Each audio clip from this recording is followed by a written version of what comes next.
dependents impact the filing status that you can claim, correct? So then let's take a look at what a dependent is and what a dependent does. A dependent not only determines, your filing status, but it can determine whether you get the earned income credit. It can determine whether you get the additional child tax credit.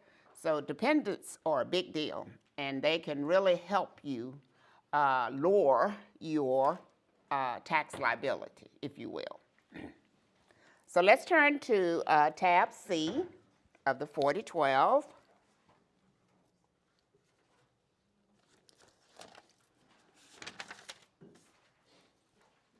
And let's talk about the dependents. Now, dependents can either be a qualifying child or a qualifying relative. So what does that actually mean? What is a qualifying child? Well, before we go into that, let's talk about the tests for dependents. And again, this can be found in your 4012. Dependents, tests for all dependents, whether they are a qualifying child or a qualifying relative. Can't claim any dependents if your spouse is filing jointly, can be claimed as a dependent by another taxpayer. So what that's simply saying is if you can be claimed as a dependent by another taxpayer, then you're not a dependent for the purpose of that tax return. Can't claim a married person who files a joint return as a dependent unless that joint return is filed only to claim a refund or withheld income tax or estimated tax payment. So basically what that's saying is the person really didn't have a filing requirement, and this person supported them, but they're only filing to get income tax that was withheld from their paycheck. You can't claim a person as a dependent unless that person is a U.S. citizen, resident alien, national, or a resident of Canada or Mexico, okay? Again, you can't claim the person as a dependent unless that person is a U.S. citizen, a resident alien, national, or a resident of Canada or Mexico. And we're going to talk about resident versus non-resident a little later. You can't claim a person as a dependent unless that person is your qualifying child or qualifying relative. So we said that there are two types of dependents, either a qualifying child or a qualifying relative. And that is a test that must be met in order to be claimed as a dependent. Now let's take a look at dependents, qualifying child. And that can be found in page 4012, in publication 4012, page C-3. Tests to be a qualifying child. The child must be your son, daughter, stepchild, foster child, brother, sister, half-brother, half-sister, stepbrother, stepsister, or a descendant of any of them. An adopted child is always treated as your own child. The term adopted child includes a child who has lawfully placed with you for legal adoption. The child must be under age 19 at the end of the year and younger than you or your spouse if filing a joint return, under age 24 at the end of the year, a full-time student and younger than you or your spouse, or any age if permanently and totally disabled. The child must have lived with you for more than half of the year. Now, if the child is away at college, that's considered as living with you, okay? The child must not have provided more than half of his, her, or her own support for the year. And then there are some exceptions to that. And I think an example is going to be given where a child was a model and made something like $60,000. So that child is not meeting the gross income test and could possibly not meet the providing more than half of the cost. But if they took that $60,000 and put it in a savings account for that child for future educations, then it wouldn't be considered.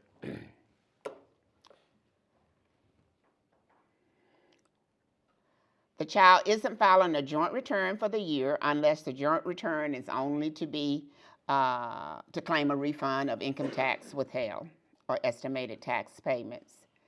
And if the child meets the rules to be a qualifying child of more than one person, you must be the person entitled to claim the child as a qualifying child. And we'll look at that a little closer. But these are the tests to be a qualifying child.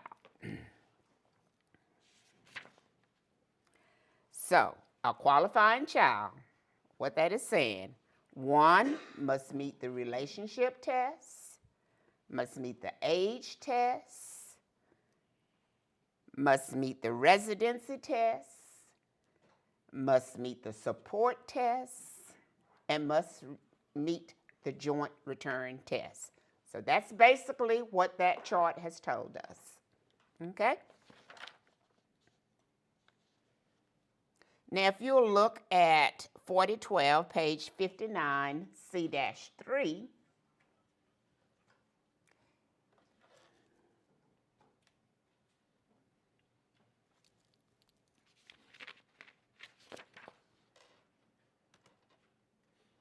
that's just basically what I said. Okay, yeah, this is where we are. We talked about qualifying child. Now we're going to talk about qualifying relative. There is a difference. Okay, and that's on 4012, page C-3. Tests to be a qualifying relative. The person can't be your qualifying child or the qualifying child of any other taxpayer. A child isn't the qualifying child of any other taxpayer if the child's parent or any other person for whom the child is defined as a qualifying person isn't required to file an income tax return or files an income tax return only to get a refund of the income tax withheld. Okay? So basically what that's saying is that they cannot be a qualifying child. Number two, the person either must be related to you in one of the ways listed under relatives who do not have to live with you, and that's in Table 2, Step 2, or must live with you all year as a member of your household, and your relationship must not violate the local law. The person's gross income for the year must be less than, and this is key, $4,700, and that includes money, goods, properties, and service that isn't exempt from tax. It does not include Social Security benefits unless the person is married and filing a separate return, and we don't even deal with that, okay?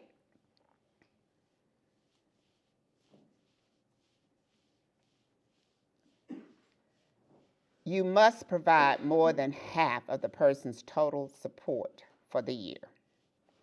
Okay? So basically what that's saying is you cannot be a qualifying child. You must live with the taxpayer all year long as a member of the household.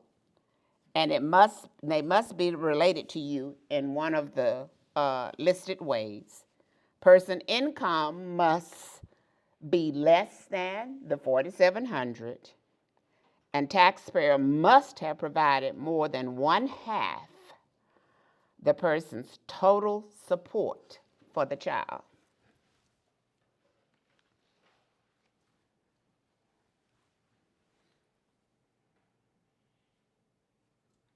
Okay, any questions? I know it gets a little confusing, but here again, you can use your 4012 to help you decide whether the dependent, whether the person is a dependent, being either a qualified relative or a qualifying child. Okay, and those are the basic criteria. Again, cannot be a qualifying child, member of your household, the gross income, and the support test.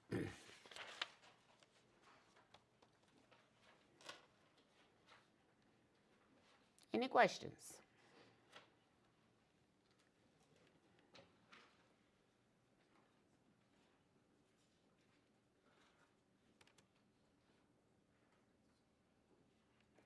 This is a helpful chart that you might want to look at on the 4012 on page C-6.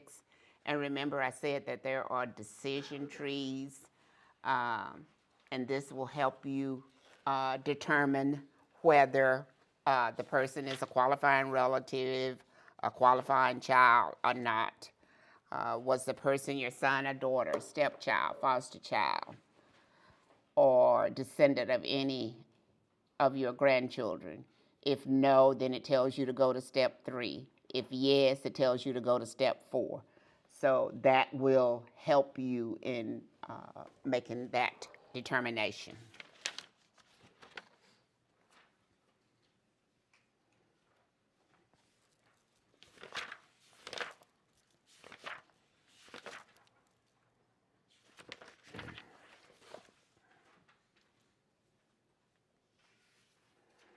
Okay. Ready for some poll questions? Okay. That is also in your 4012. It's a worksheet for determining support and what's considered in support if you're in doubt. Of course, you would take a look at lodging, food expense, rent, clothing, educational expenses. All of these are considered in determining support if they're in question. And you can use this worksheet again as a handy document to determine support. Okay, now we're ready for some poll questions.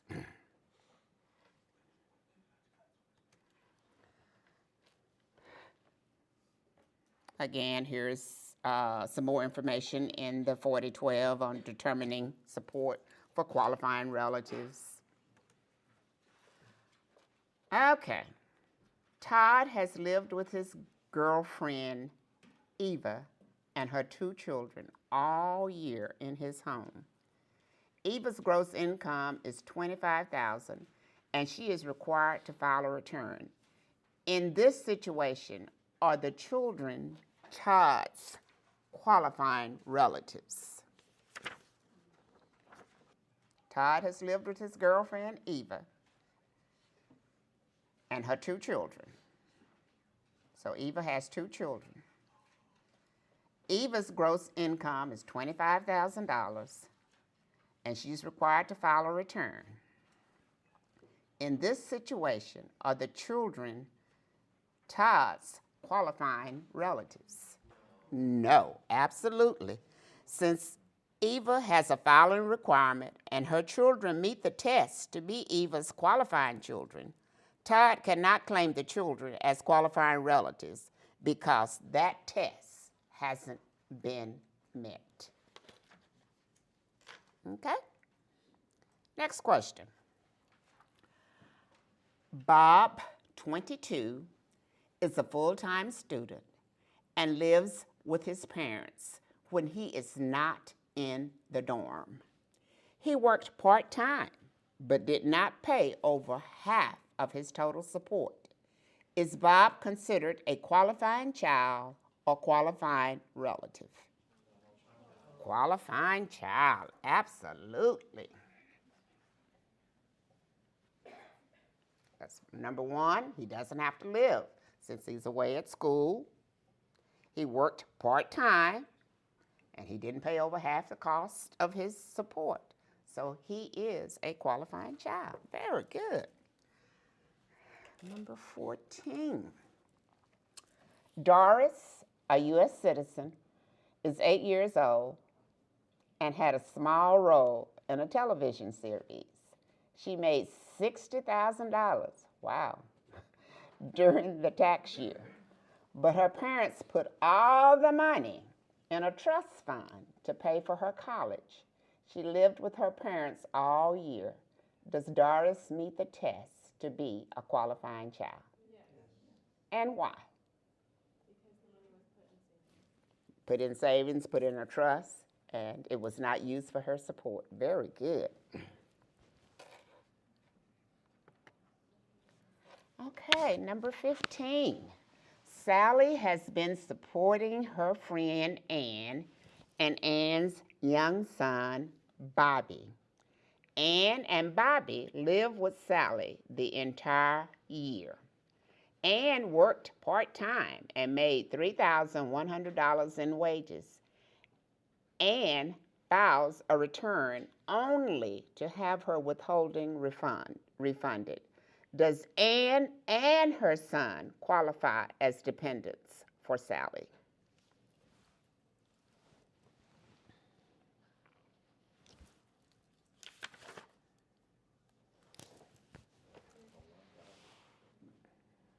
Huh? I said online, got it. Oh, they did? Okay. We don't have to all talk at one time.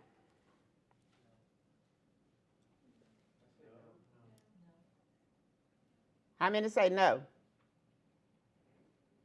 How many says yes? That's not one of the options. Okay, all of you that said the answer is yes, and the reason is Ann doesn't have a filing requirement, and she is only filing to get her withholdings. I mean, she lived with her all year long. She provided more than half of her support. Now, what filing status do you think Ann would have? Single, because she does not meet the relationship test, okay? Yeah, well, Sally has been supporting her friend Ann and Ann's young son, Bobby.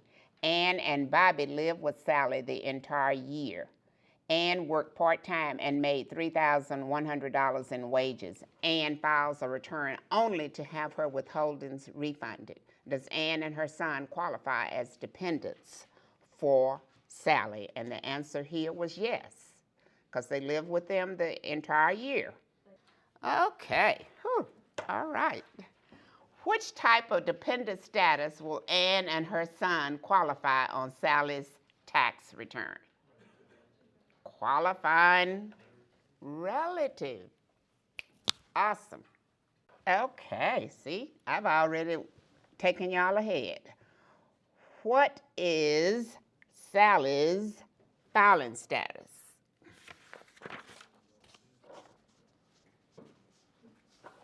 We already talked about it, didn't we? Single, very good.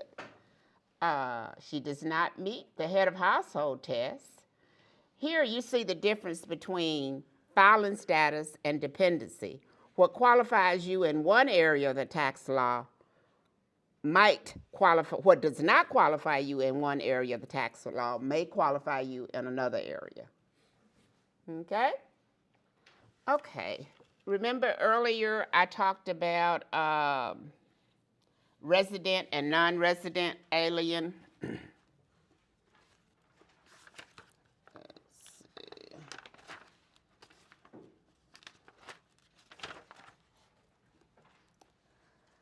Now, in order for you to, let me put this up for you to see this.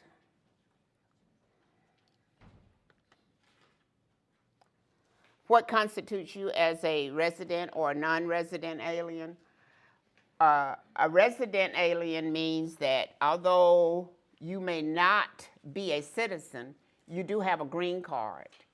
You have been substantially present in the United States, which means at least 31 days during the current year and at least 183 days during the 3 years, current and past 2 years. Generally, a resident will have a Social Security card, generally. Whereas a non-resident, the tax home is still in a foreign country. Their closer connection to the home country than the United States, and they're here on a visa, either F, J, M, or Q. And if you get a taxpayer of this nature, that's out of scope for you. But we do have a site that does address that or prepare those types of returns. And we have that preparer here. Viney, raise your hand. That's at our Fretz Park site. And she would be the person or one of her staff people to prepare that tax return. Okay?